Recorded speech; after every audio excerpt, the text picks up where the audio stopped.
مساء الخير واهلا بيكم في حلقه جديده من المشجع اف ام. واضح ان الميركاتو بدأ بدري قوي في الاهلي.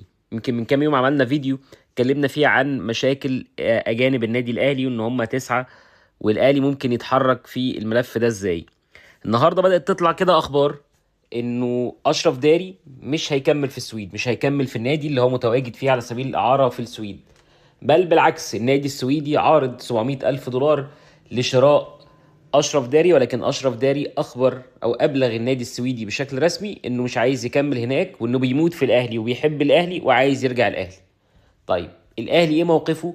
حتى الآن موقف النادي الأهلي رافض تماما لفكرة عودة أشرف داري.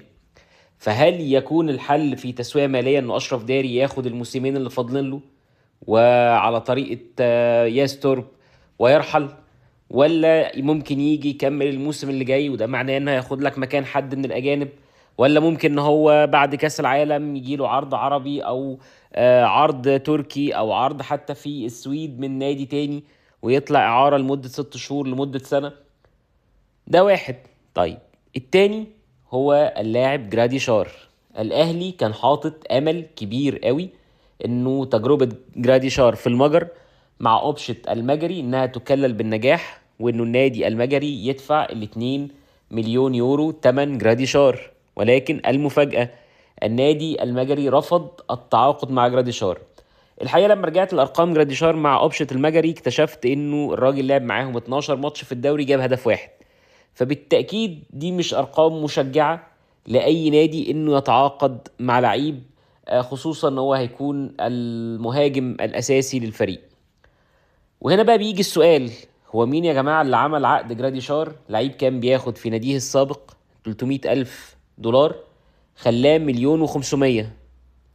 والنهارده الراجل مش هيروح لنادي بيديله اقل من الرقم ده. وبالمناسبه جراديشار لما راح اوبشة المجري كان بيدفع 700 والاهلي كان بيكمل بقيه الفلوس. فهنا ده سؤال مهم لاداره الاهلي، هو انتوا يا جماعه مين اللي بيعمل العقود؟ النهارده انت متورط في عقد اشرف داري حوالي 800 الف دولار، متورط في عقد جراديشار حوالي 1,400,000 دولار. وان كان جراديشار له حل، يعني جراديشار ممكن يرجع الاهلي يستفيد من الاهلي في احتياج لاي مهاجم، ولكن مسألة أشرف داري هتكون الموضوع صعب جدا. الحل الآخر بالنسبة للاتنين إن هم يمشوا وياخدوا بقية عقودهم، ده هيكلف خزينة الأهلي أرقام كبيرة جدا جدا جدا. أتمنى إن إدارة الأهلي تستوعب الدرس ونحاول في أسرع وقت ممكن نحل المشاكل دي، لأنه هيكون من غير المقبول أبدا إنك تدخل السنة الجاية بخمس أجانب على رأسهم أشرف داري وجراديشار، وأكيد طبعا هيبقى فيهم يوسف بالعمري ومعاه بن رمضان وبن شرقي. كده انت ما حلتش حاجه، كده انت عندك مكان ناقص بتاع ديانج. هتعمل فيه ايه؟ مفيش حد على المستوى المحلي يقدر يسد مكان ديانج. نفس الكلام في الهجوم، هتعمل فيه ايه؟ هل هتجيب بقى لعيب فلسطيني ولا تروح تشتري اسامه فيصل؟ هتبدا تدخل نفسك في حسبة بيرما.